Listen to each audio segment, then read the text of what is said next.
قول لي يا استاذ شادي، اثار الحلقه اللي فاتت وده اللي خلاني بقى انك تكون معايا ضيف برضو المره دي. ده شرف ليا جدا. يعني تكرار علشان اعرف يعني اصداء ما تم بالحلقه الماضيه من ان احنا ندعو الشباب يغيروا وعيهم في الانتخاب وينزلوا يتحركوا. هل لقيت في وسط الكتله اللي انت بترقصها والشباب اللي انت بتعرفهم تغير حصل؟ يعني احنا بنعمله ده صح ولا نوفر وقتنا بقى ونتكلم في اي حاجه تانية؟ خليني اقول لحضرتك على حاجه. طبعا انا في البدايه طبعا بتشرف بوجودي مع حضرتك شرف لينا، شرف لينا الزملاء الاعزاء، وطبعا بنتشرف بكل المشاهدين. بس انا عايز اقول لحضرتك على حاجه، ان الحلقه اللي فاتت خلتني ان انا كده ابدا ادرس بالورقه والقلم. ادرس ايه؟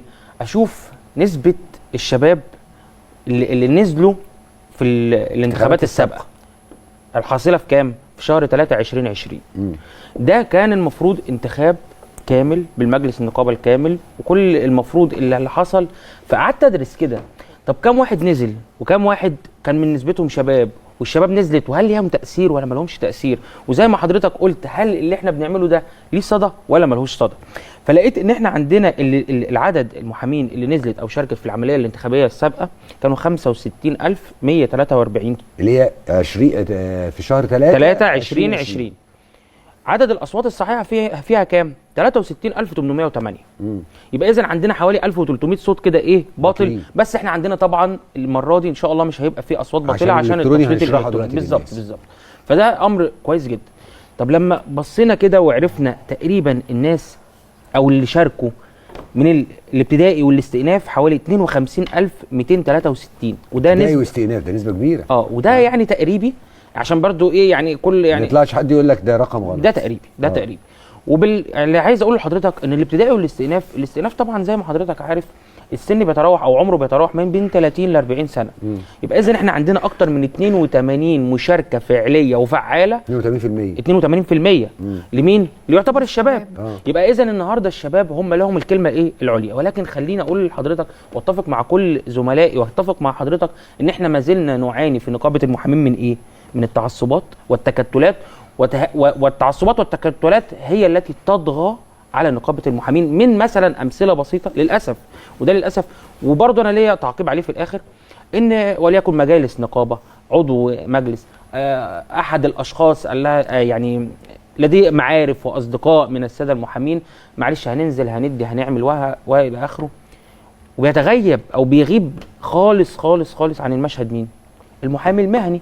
بيبقى منشغل بشغله والى اخره. لكن انا شايف المره دي ان في تغيير ولو حتى بسيط.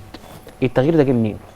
خليني اقول لحضرتك ان التغيير ده انا لمسته زي ما حضرتك قلت من صدى الحلقه اللي فاتت، والناس بدات تتكلم وايه ده، طب مش طب لا اصل ده انا ده شفته في التلفزيون، ده انا مش عارف ايه، ده دكتور ايمن، ده فلان ده نازل من عندي. طب التغيير ده انا شايف ان هو ليه عده اسباب المره دي، لكن خلينا اللي نقدر نقوله على الهوا والتاني بقى نقوله في بيتنا في نقابتنا نقابه المحامين. اللي نقدر نقوله على الهوا ان انا شايف ان كثره الاعداد اللي نازله هي ان شاء الله اللي هتعمل الزخم الانتخابي.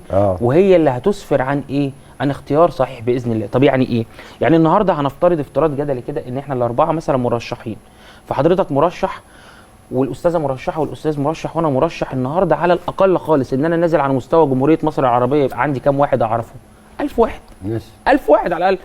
يبقى اذا عايز تقول لي 200000 هينزلوا يعني؟ اجمالي لا اجمالي انا بقول تقريبي بالظبط، بقول تقريبي ممكن توصل 100. تقريبا ان انا كده نزلت كام؟ 4000 شخص.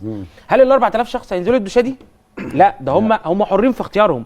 ولكن انا قدرت ان انا اوصل ان ال 4000 شخص نزلوا. عايز تقول لي ان العدد هيزيد عن 65 بقى كمشاركه باذن الله العدد هيزيد عن 65. وخلينا نحط حد كده سريع برضه عشان ما اطولش، ان العدد المره دي ان شاء الله هيكون من المحامين المشتغلين.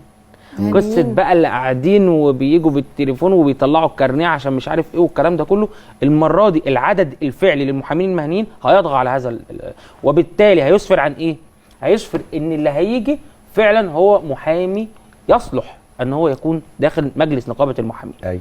علشان في الاخر لما يبقى في المشهد ده كله قدامي وان قاعد عندي 28 عضو كويس جدا، عارفين كويس جدا يعني ايه عمل عام، يعني ايه عمل نقابي، يعني ايه عمل مهني، يعني ايه مثال زي الاستاذ مثلا زي النهارده اي مثال، معلش يعني انا مع احترامي مثال جيد اهو قال مثال ما شاء الله. يعني انا والاستاذ قالت مثال وكل لا هو مره نفسه عضو نقابه فرعيه بالظبط. وما شاء الله هو يعني مثال جيد جدا يعني. هو طبعا لكن هو ادى مثال على موقف بيحصل لنا كل يوم وبنواجهه.